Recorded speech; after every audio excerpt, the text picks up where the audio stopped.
Sa mga hair blower, may hair blower. So ito yung armature tsaka core. Ito yung sa motor niya. So ang sira na itong isa is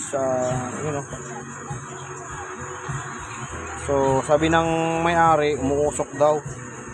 So yan. May napalitan ako ito, hair blower. Meron akong isang sinira kasi ang sira naman ito, sira yung bossing. Ganyan dapat yung niyan, armature, makinis. So kaya nakasuno, ganito yan. Yan. Kinakain na nyo yung tanso. Tapos may board yan.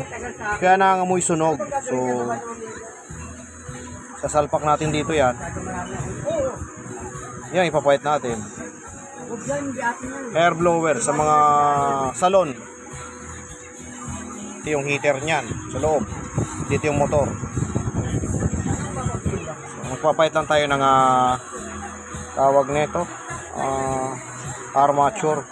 Buti meron kasi sa Shopee to, nasa to 500 plus yata. Isang set, isang buo. Kaya lang hindi tayo siguradong buo. So yan mga idol.